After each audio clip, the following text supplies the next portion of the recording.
मनुष्य का मन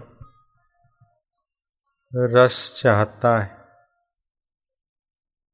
एक तो होता है प्रमाद का रस, शराब कबाब आकर्ण्य कर्म करके भी लोग मजा लेना चाहते हैं, उसको पाप वर्धक प्रमाद कारक विनाश कारक रस कहा जाता है। दूसरा होता है कि ठीक ठीक खाया पिया घूमे मजा लिया संसार का, मरने के बाद स्वर्ग मिले अप्सराएं मिले बिस्त मिले हूरें मिले, उसको कहते हैं विषय रस। तीसरा है भगवत रस, जो सचमुच में रस स्वरूप है। ये दो रस तो इंद्रियों के द्वारा विकारों के द्वारा मिलते हैं और विनाश करते हैं। तीसरा शुद्ध रस है भगवतीय रस।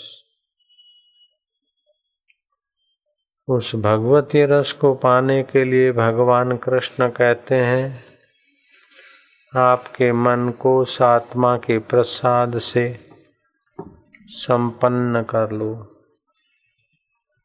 मन की प्रसन्नता, सौम्य भाव, मननशीलता, मन का निग्रह और भावों की शुद्धि, इस तरह यह मन संबंधी तप कहा गया है। इस तप से मन को परमात्मा रस की प्राप्ति होती है। भगवान के मुख से जो निकला है वो आपके मुख से उच्चारण हो। 70वें अध्याय का 16वां श्लोक है। मनः प्रसाद सौम्यत्वम् मौनम आत्मनि निग्रह, मौनम आत्मविनिग्रह, भाव संशुद्धिरित्येत, भाव संशुद्धिरित्येत, तपो मानसमुच्यते, तपो मानसमुच्यते। मन की प्रसन्नता, सौम्य भाव, क्रूर भाव नहीं, फरियादी भाव नहीं, खिन्नता बढ़ाने वाला भाव नहीं, सौम्य भाव होता है। ठीक है, ईश्वर की मर्जी, हरि की इच्छा। अपने चित्त को किसी के उद्वेग पहुंचाने पर उद्विग्न न होने दे, अपने चित्त की सौम्यता बनाए रखे। मननशीलता, शास्त्र का संतों का जो अनुभव है, उस दिव्य आत्मज्ञान के भाव का मनन करें, चिंतन करें कि हमारा आत्मा निर्लेप है, सुख स्वरूप है, शाश्वत है। बाहर शरीर की प्रतिकूलता या निंदा या बीमारी मुझ आत्मा परमात्मा चैतन्य पर कोई प्रभाव नहीं डालती। इस प्रकार आत्मज्ञान का दिव्य मनन करता रहे। निग्रह, जहाँ जहाँ मन जाए और इंद्रियां खोटे गलत रास्ते जाए, वहाँ से बुला गोना घुमा घुमा के उस सद्भाव में। भावों की शुद्धि, इस तरह ये मन संबंधी तप कहा गया है।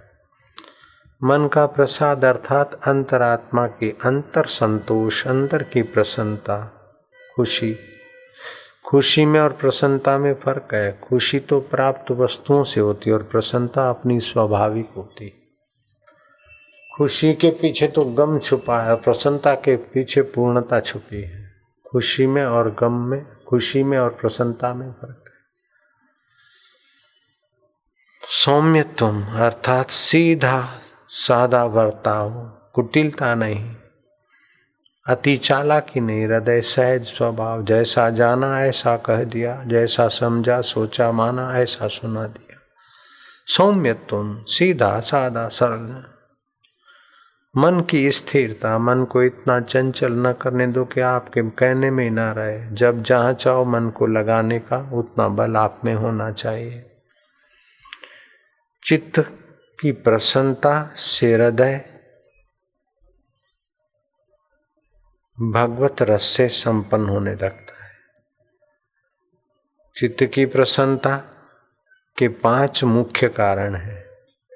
किसी वस्तु में, व्यक्ति में राग न करें और किसी से द्वेष न करें, इससे चित्त के प्रसन्नता की रक्षा होगी। एक साधन। दूसरा इसका साधन है पक्षपात ना करे, कपट से अपने वाले का पक्ष ले, दूसरे का नहीं। व्यवहार तो ये कहता है कि अपने वाले से न्याय और दूसरे से उदारता। भाई हापुस आम ले आया, नई सीजन आई, नए आम आए सीजन के, 2 बड़े आम हापुस पके, 2 बच्चे खेल रहे, एक मेरा बेटा एक भाई का बेटा। वो भाई आया, टुन्नू मुन्नू मैंगो, दोनों बच्चे आए। जिस हाथ में बड़ा आम था वहाँ भाई का बेटा आया, जिस आम में हाथ में छोटा था वहाँ अपना बेटा आया, खड़ा है। वो क्या करता है, आज का पढ़ा लिखा, ज्यादा चतुर, सौम्यता नहीं कुटिलता है। आई मेक द मैजिक, मैं जादू दिखाता हूं। आंख बंद करो, 1 2 3।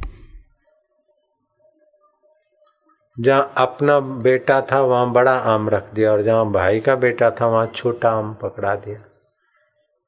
इससे सौम्यता नहीं कुटिलता आएगी।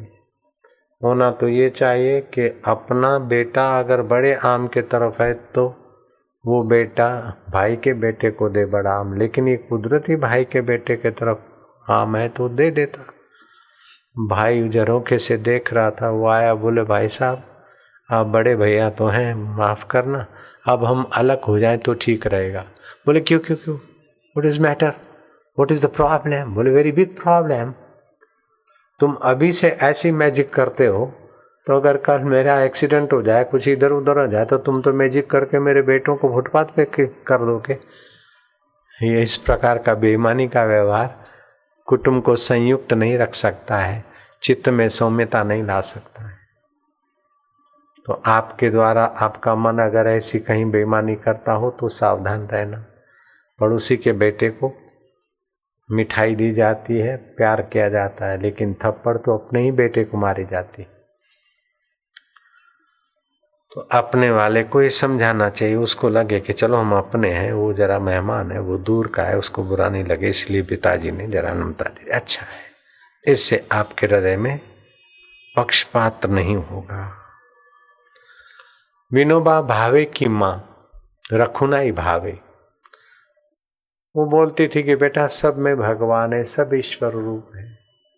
नरहरि भावे, विनोबा भावे का पिताजी स्कूल में शिक्षक का पेशा था।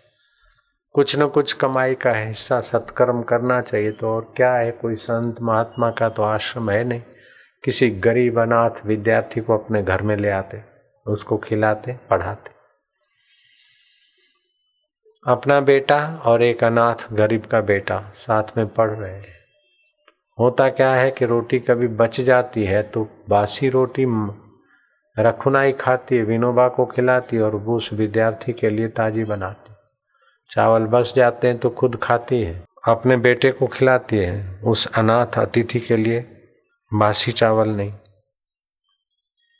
ताजे चावल बनाती। एक दिन विनोबा ने पूछा कि माँ तुम तो बोलती हो कि सब में परमात्मा है, किसी से पक्षपात नहीं करना चाहिए, लेकिन तुम खुद ही तो पक्षपात कर रही हो। मुझे कभी बासी रोटी बासी चावल देती हो और उसे तो ताजे देते हो, तो ये भी तो पक्षपात है। तब भारत की माता, भारत की देवी, भारत की नारी कितना उच्च सूझबूझ की धनी है। वो कहती कि बेटा मैं पक्षपात करती हूँ, वो अतिथि है, वो मेहमान है, भगवान का स्वरूप देखती हूँ उसमें, और तू मेरा बेटा है। जब मुझे तुझ में और सब में भगवान दिखेगा तब मैं तेरे को भी ताजा ही खिलाया करूंगी बेटा, अभी तो मुझे पक्षपात करने दे। ऐसी माँ के कुख से तो संत पैदा होते हैं। मेरा जन्म होने वाला था, भगवान को प्रार्थना की मेरी माँ ने कि नहीं अभी नहीं, थोड़ी देर रुक जा, मैं मथनी मथूं, मक्खन निकालूं, लोग आएंगे लेने को, छाछ बांटूं, बाद में मेरे को प्रसूति होने दे। भगवान ने प्रार्थना स्वीकार कर ली, मक्खन छाछ दही वही जो कुछ बांटना था बांट के दोपहर को 12 बजे फिर हमको जन्म दिया। हम तो सुबह आने वाले थे, रोक दिए।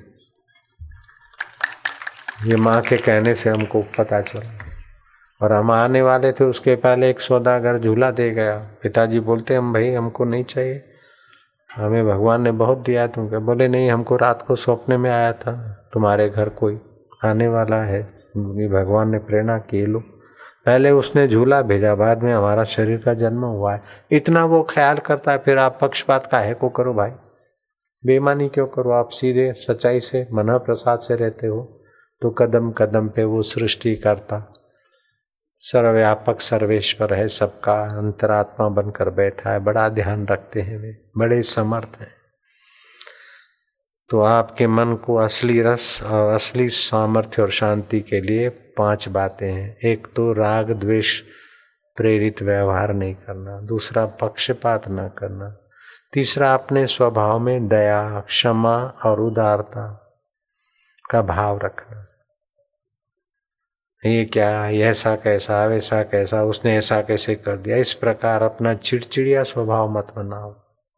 होता है, इसने कह दिया तो क्या है, भगवान राम को भी कोई कह देते, कृष्ण को भी कह देते, होता रहता। ऋषि दयानंद को एक साधु गालियां देते थे, पड़ोस में रहते थे। एक दिन कुछ लोग भगत ले मिठाई ले आए, फल ले आए, तो दयानंद ने वो टोकरा बनाकर भेजा, तो साधु ने और गालियां दी कि ये मुझे भेजेगा, नहीं, ये पाड़ा तो खुद खा खा के पैसा बन गया, फलाना में जो कुछ सुनाना था वापस कर दिया। दयानंद की उदारता ने क्या किया, उस टोकरे में और मिठाइयाँ और फल रख के खुद उठा के गए। बोले महाराज क्षमा करना, मेरी गलती हो गई, आप बहुत दिन से कुछ न कुछ मेरे सीख के लिए मेरे लिए कुछ न कुछ बोलते रहते, परिश्रम करते, और मैं आपकी सेवा में हाजिर नहीं हुआ, सेवक से ही भेजा, आप कृपा करके ये मेरी सेवा स्वीकार है। ये दयानंद, ऋषि दयानंद की उदारता, क्षमा, दया का गुण मैंने चुरा लिया। अभी अहमदाबाद आश्रम है, वहाँ एक दूसरे भी अब पहले थे, वो अभी वो देव हो गए, वो माइक लगा के गालियां देते खूब, कभी कभी तो स्वयं वो डंडा लेके भी आ जाते थे कि हरिओम हरिओम क्या करते हो, क्या सिखाते हो, मेरे पास आ जाओ तुम और तुम्हारे शिष्य। ओम मयून रिलर वो हेवरटन मंगण जबया 1 2 3 4 5 6 7 8 9 10 10 9 8 7 6 5 4 3 2 1। ऐसा साधना करो, ऊपर से नीचे, नीचे से ऊपर। प्राण शुद्ध होता है, खून शुद्ध होता है, हड्डियां शुद्ध होती है, तब भगवान मिलता है। क्या हरिओम हरिओम करते हो?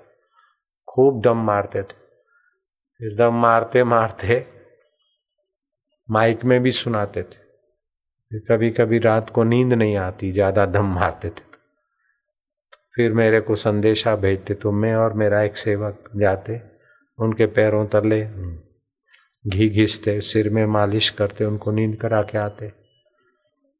वो जब शरीर शांत हो गया तो हम बिना बुलाए वहाँ गए, उनके नहाने धोने की व्यवस्था में हमने दिलचस्पी ली। उनकी जब शोभा यात्रा, वो उनको गाड़ने के लिए डोली बनाई, तो डोली कंधे पर मैं उठाकर अपने आश्रम में ले आया, अपने व्यासपीठ पर रखा। मैं क्या, बड़े भाई के नाई थे, पड़ोसी थे, अब चल बसे हो, बड़ी सीख देते थे, अब कृपा करते रहना। आपने जो मुझे कभी कुछ कहा तो मैं तो बुरा नहीं मानता, और मेरे तरफ से कभी कुछ हुआ हो तो आप भी बुरा न मानना, ईश्वर की सृष्टि में होता रहता। हमको तो बड़ा आनंद रहा जयराम जी। अगर हम बदला लेने की भावना से वैसा बोल दिया तो अपने ऐसा कर दो, ऐसा कर दो, तो हम भी परेशान होते और वो भी ज़्यादा परेशान होते। परेशानी वैसे ही ज़्यादा है संसार में, क्यों बढ़ाओ? आप दया का भाव रखो, उदारता का भाव रखो, क्षमा का भाव रखो, सब गुजर जाएगा यार, क्या फर्क पड़ता है। क्षमा बड़न को होत है, क्षमा बड़न को होत है, छोटन को उत्पात, छोटन को उत्पात। विष्णु को क्या घटी गयो, विष्णु को क्या घटी गयो, जो भृगुए मारी लात, जो भृगुए मारी लात। कार्तिक क्षेत्र में सिद्धपुर में साधु संत इकट्ठे हुए थे। भाई सब देवों में, 33 करोड़ देवताओं में ब्रह्मा विष्णु महेश सर्वोपरि देव है, लेकिन संत है, ऋषि है, लग पड़ी बात बात में। बोले उन सर्वोपरि 3 देव और 3 में भी सबसे विशेष कौन? तो किसी ने शिव जी की महिमा गाई, किसी ने ब्रह्मा जी की, कि सृष्टि नहीं होती तो अविशेष अविशेष हम कैसे सोचते। दूसरे ने कहा पालन के अधिष्ठाता भगवान विष्णु नहीं होते और बार बार अवतार लेकर नहीं आते तो कैसे ये ऋषि परंपरा चलती, इसलिए विष्णु बड़े। अरे बोले ये संसार का प्रलय करके फिर से नई सृष्टि की व्यवस्था का सामर्थ्य अगर नहीं होते शिव जी तो क्या खाक तुम्हारी सृष्टि होती। अपने अपने और भी कई तर्क दिए, कोई निर्णय नहीं हो रहा था कि इन तीनों में विशेष किसको माना जाए। सब ऋषियों ने मिलकर भृगु ऋषि के माथे ये काम रखा कि आप स्वयं जाओ इन तीनों देवों के पास। तो ब्रह्मा जी की थोड़ी अवहेलना जैसा व्यवहार किया तो ब्रह्मा जी जरा सा नाराज जैसे दिखे, जरा सा हल्का फुल्का। शिव जी भी जरा थोड़ा सा, लेकिन विष्णु लेटे थे और भृगु ने जाकर छाती पे लात ठोक दी। तो भगवान विष्णु ने उनका पैर पकड़ लिया, बोले ऋषिवर मैं तो कठोर हृदय वाला हूँ, मोहिनी अवतार धारण करना, दैत्य दानव के युद्ध में भाग लेना, न जाने कैसे कैसे काम कर करके मेरा दिल कठोर हो गया। प्रवृत्ति तो कठोर बना देती आदमी को। आप निवृत्ति में कोमल हृदय वाले कोमल चरण को चोट लगी होगी, लाओ मैं चंपी कर दूं। भृगु ऋषि गदगद हो गए। इतने समर्थ भगवान भी अपने छाती पर लात मारने वाले की चंपी करने को तैयार हो जाते तो तुम्हारे भाई ने, भतीजे ने, कुटुंबी ने, पड़ोसी ने कुछ कह दिया तो उसके दिल की थोड़ी प्रेम से चंपी कर लेना कि भैया तुम्हारा दिल मेरे कारण नाराज होता है, भैया जरा सा आओ मैं जरा तो आपके चरण चंपी कर दूं। मेरे एक परिचित संत है तो थोड़े भोले भाले हैं, तो किसी बात पर उन्होंने कुछ बोला तो मैं क्या ये बात तो आपको जो आप ऐसा ऐसा हुआ, तो उन्होंने बोला ऐसा नहीं हो सकता। मैं क्या मैं बताता हूँ ऐसा ऐसा है, आप मानते क्यों नहीं। बोले लेकिन हो नहीं सकता। ऐसा करके वो थोड़े अड़ गए। तो मैंने भी फिर डांटा, मैं क्या तुम क्या समझते हो, सब गुरुजी करके हाथ जोड़ते तुम्हारे आगे, तुम्हारी खुशामद करते, इसीलिए तुम कोई बात समझने को तैयार नहीं हो, कोई तुमको कहने वाला नहीं। ऐसा करके मैं जरा, तो वो उठे, मेरे से बड़ी उम्र के उठे और उनका हाथ का जो डंडा था वो मेरे को दिया और हाथ जोड़कर यूं झुक गए, बोले मारो। मैंने उनको गले लगा दिया, मारना क्या। तो जब घर में, समाज में, दोस्ती में, सहेलियोपनों में कभी रोष्टी तो आ जाए तो आपकी नम्रता सामने वाले के दिल को पिघला देगी। तो नम्रता, उदारता और दया से आपके मन का प्रसाद बना रहेगा। चौथी बात है प्राणी मात्र का हित की भावना से आपके हृदय की पवित्रता और प्रसन्नता बनी रहेगी। और पांचवी बात है खान पान में सात्विकता लाना। जैसे तंबाकू है, बीड़ी है, शराब है, लहसुन है, प्याज है, रात्रि को देरी से भोजन है, सीजन बिना की वस्तुएं हैं, इस प्रकार का खा खा करके आप स्वास्थ्य खराब करोगे तो मन भी खराब रहेगा। इसलिए इन पांचों चीज़ों से आपके मन की प्रसन्नता बढ़ेगी और वो परमात्मा में शांति पाने के काबिल हो जाएगा।